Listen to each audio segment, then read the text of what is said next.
Hi, Misha here, and I figured I might as well kind of wrap things up with Chinese jets. I've already done videos covering the J8, the J10, J15, J16, and even some of the more modern fighters like the J20 and J31.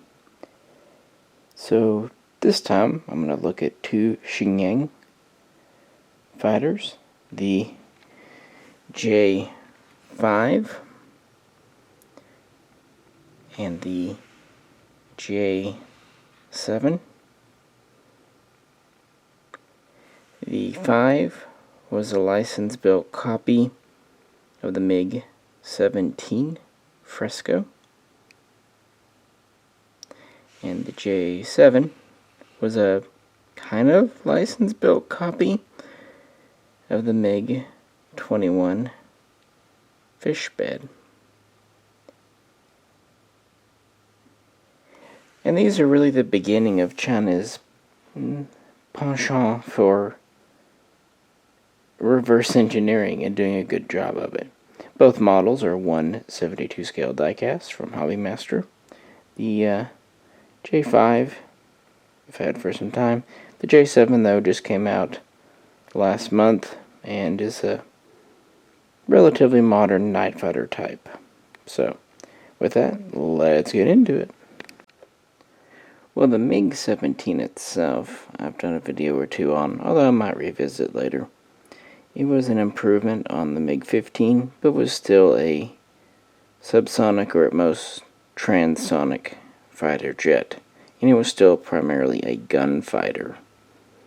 It had one 37mm cannon and two 23mm cannons, although it could carry a modest bomb or rocket load under the wings, or fuel tanks.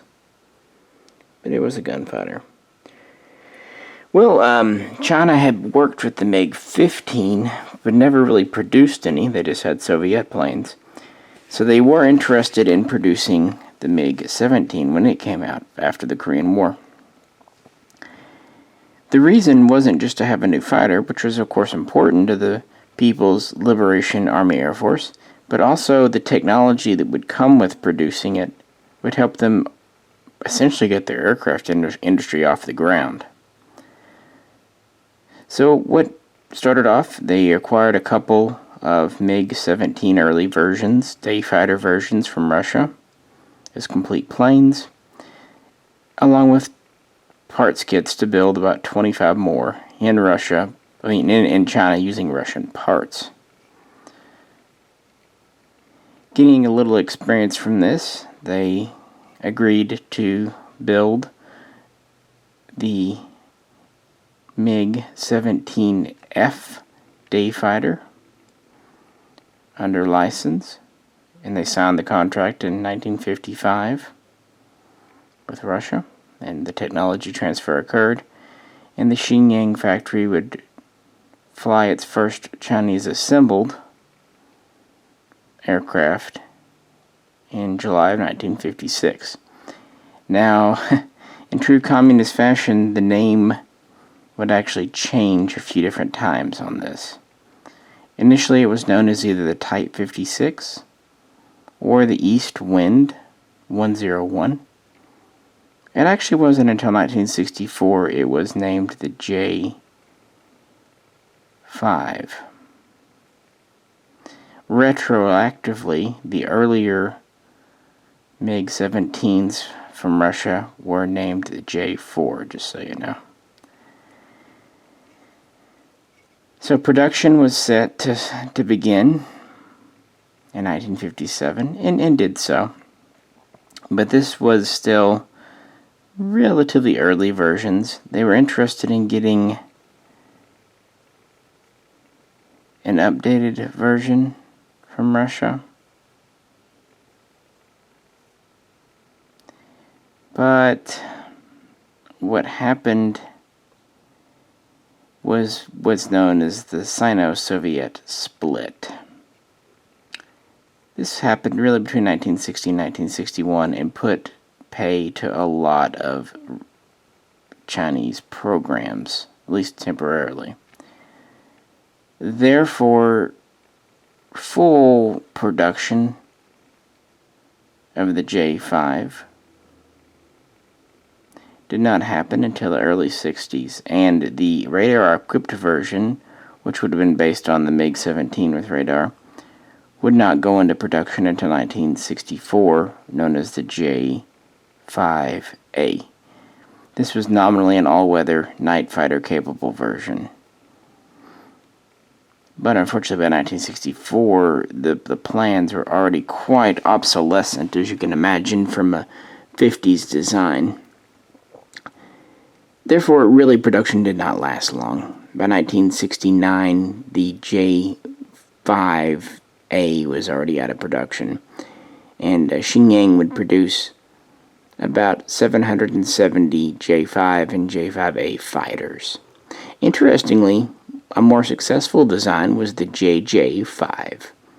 In 1968, they introduced a two-seat training version, and this was kind of the first Chinese reverse engineering. By that, I mean they reverse engineer, but they also do their own thing.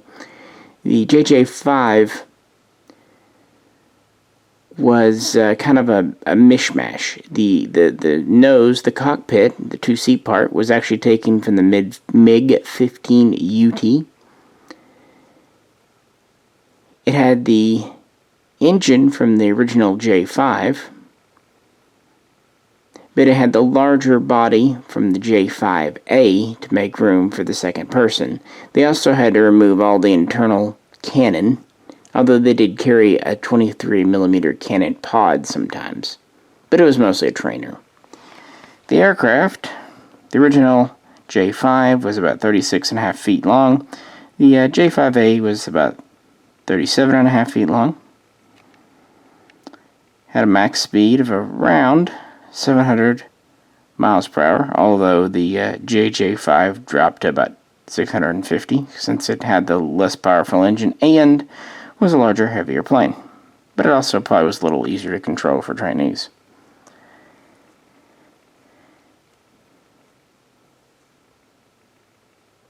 And yeah, pretty much everything else was Soviet spec because it was pretty much made to Soviet spec.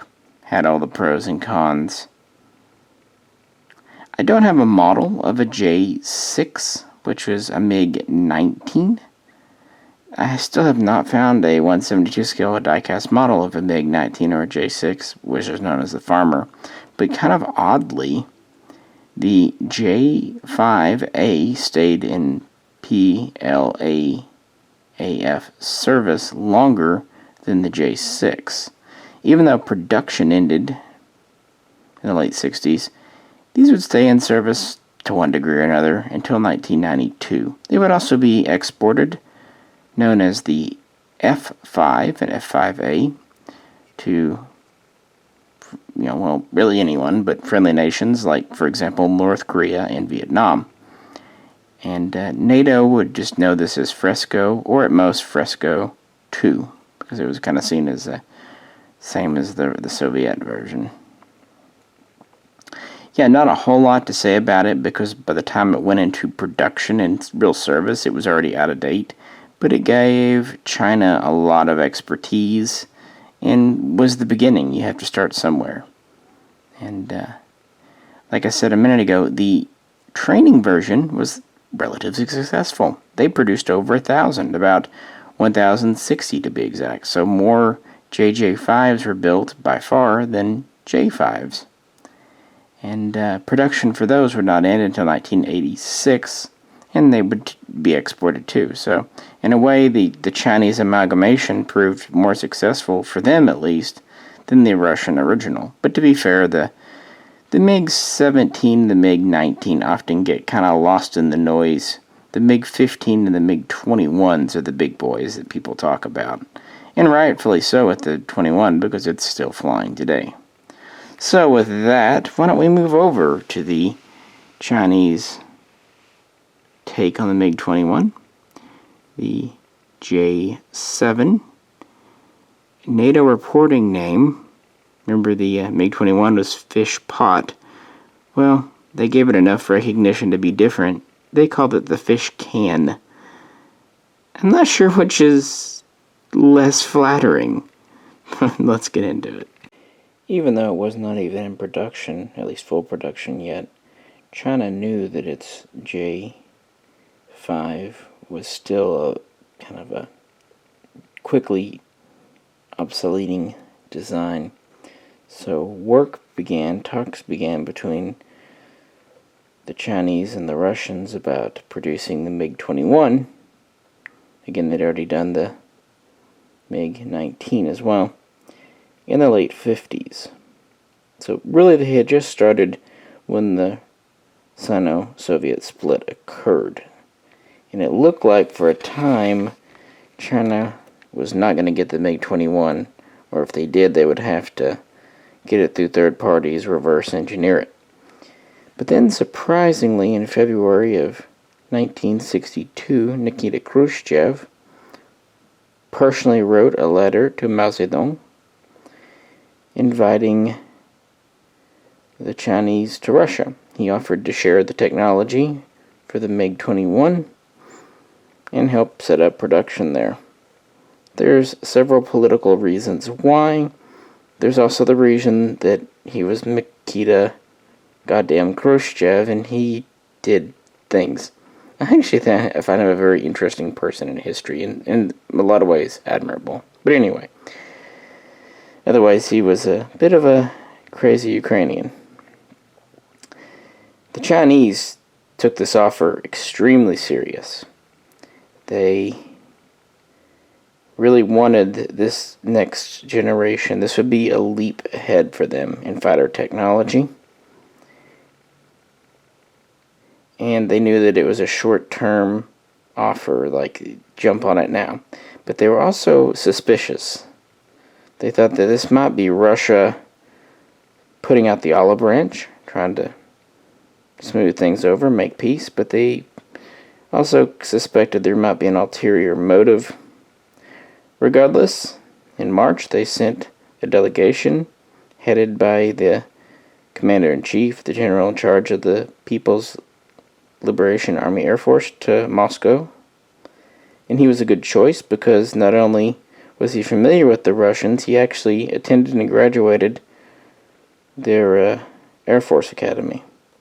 It's a good choice. Once there, they found that they were given a 3-day pass to tour the MiG-21 production facilities, personally authorized by Khrushchev.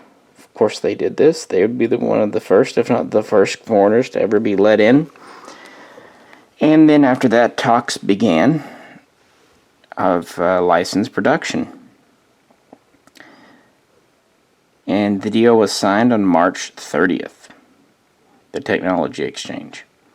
So of course the Chinese returned home, happy, but almost too happy. Like that went too easy.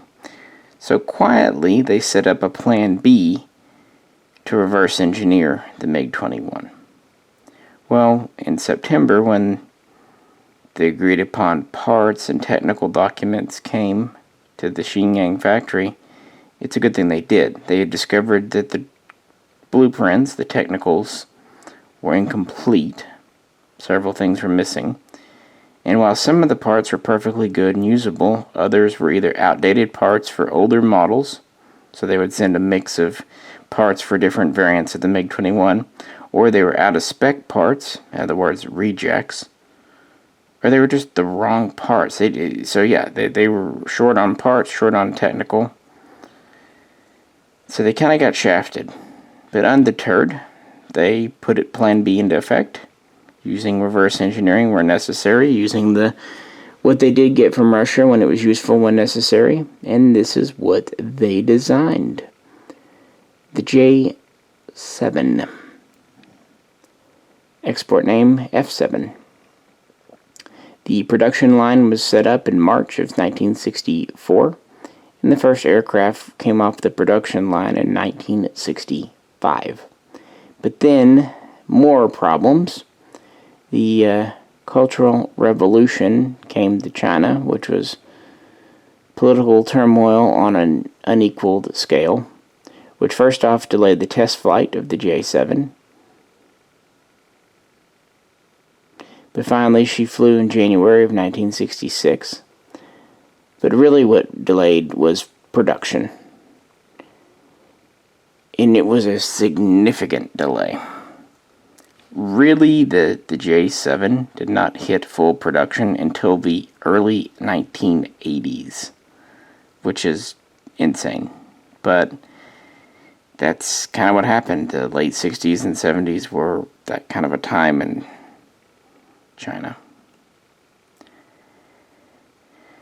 While doing the reverse engineering, the Chinese did, at least they claim, and they probably did, correct about 250 problems they found with the design. Some of them were small things. Little, just, screws and bolts and stuff.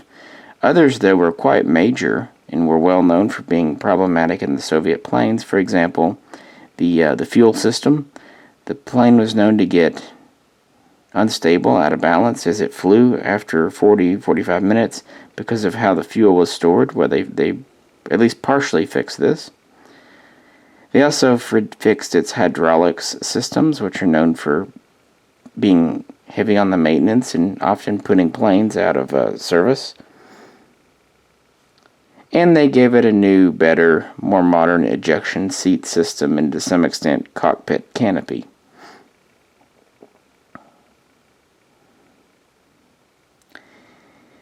This was definitely a leap forward for them.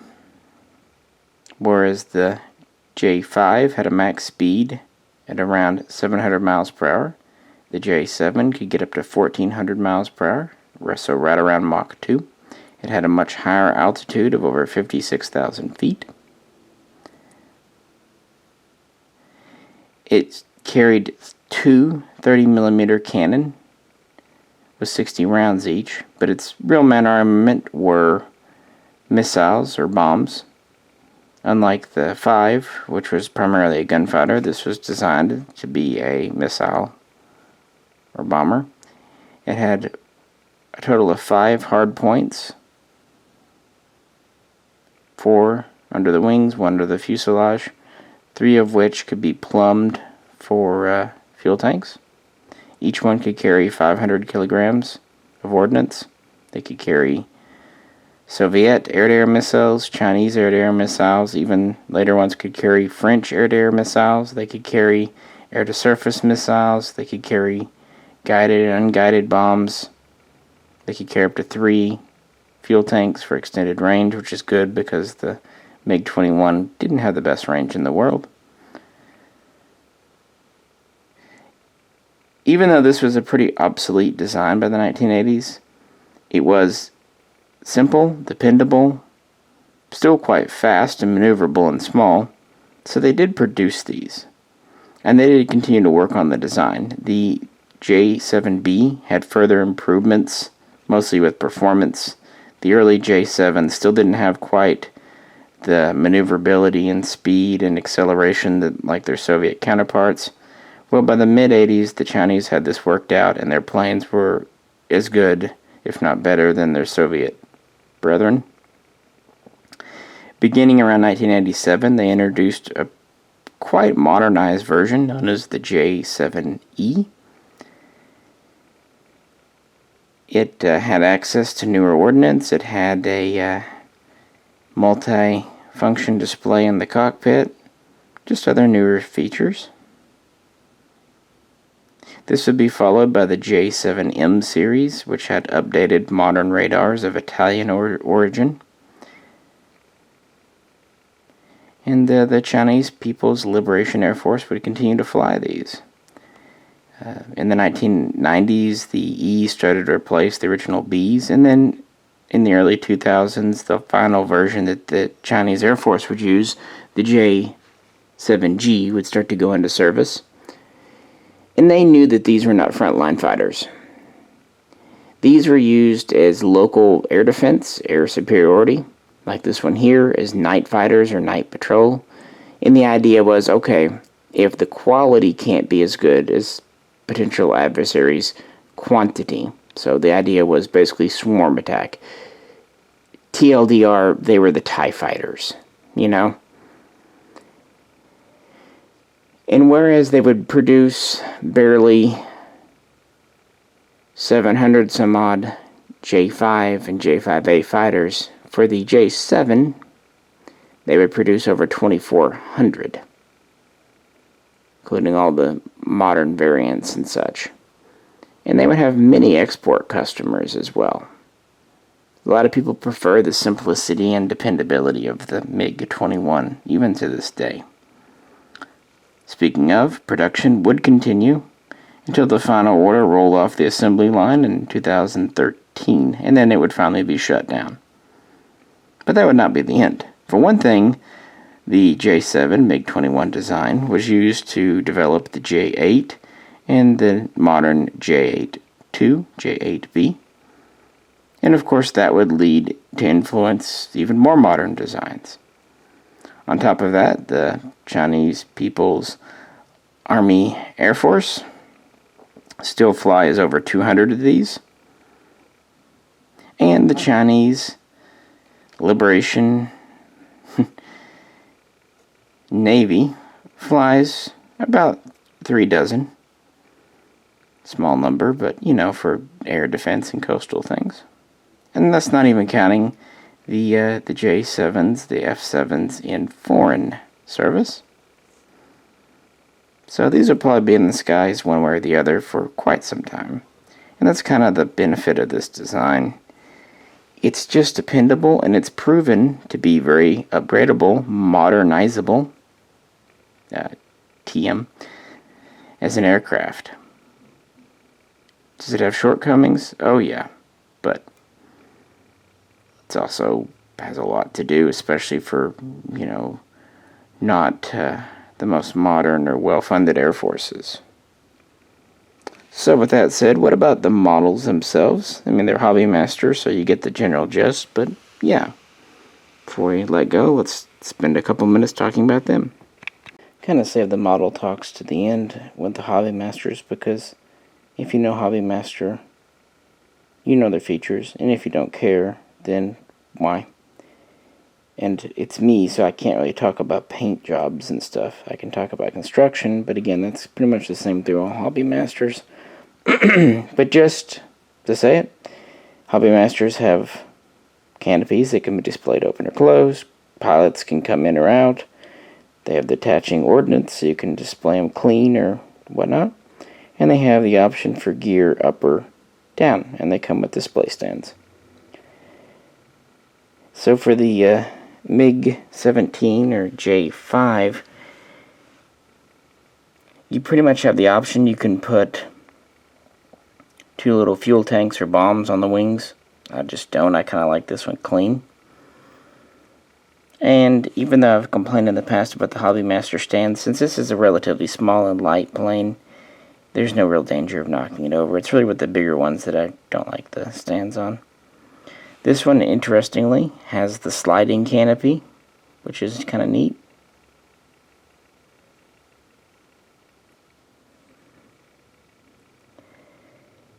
And yeah, it's pretty much all die-cast metal.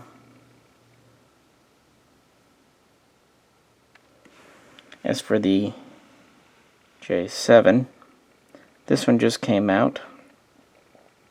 They had 2 versions. This was the Night Fighter.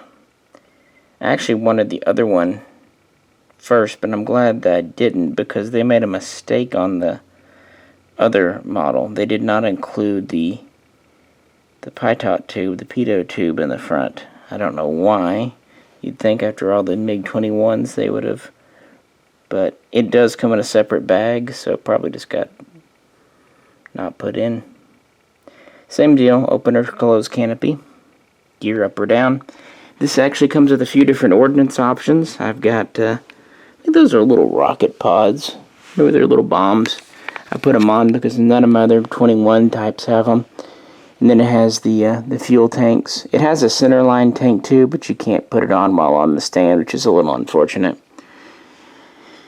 And if you don't want that, it comes with 4 missiles that look to be K-13 missiles, or maybe PL-1s, but you get 4 missiles, 2 things that I think are rocket pods, and then 3 fuel tanks. So pretty good little selection. Plus you get your pilot. The pitot tube doesn't come installed. It comes in a little bag. You just need to plug it in.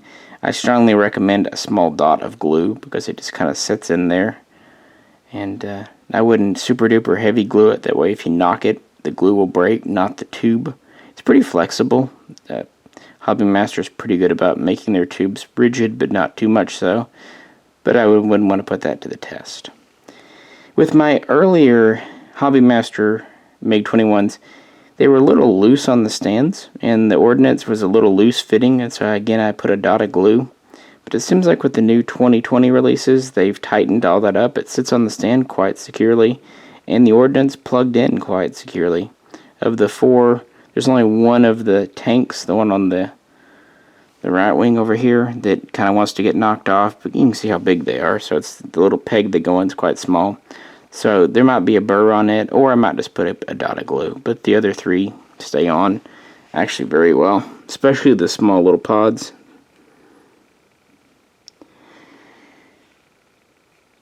I wish they'd done a little more to make this more Chinese instead of just painting it, but what can you do? Doing one of the more advanced versions like the J7G would have been neat, but oh well. I just picked this up because it kind of completed my Chinese Air Force fleet, having the other ones. It seemed like a good idea, plus it came out at a time when not much else was happening. So there you have it. And if you haven't, you might check out my other videos on Chinese Air Force and Chinese Navy planes. And if you could, like, share, and subscribe. This is Misha, and I'll catch you very soon. Next time.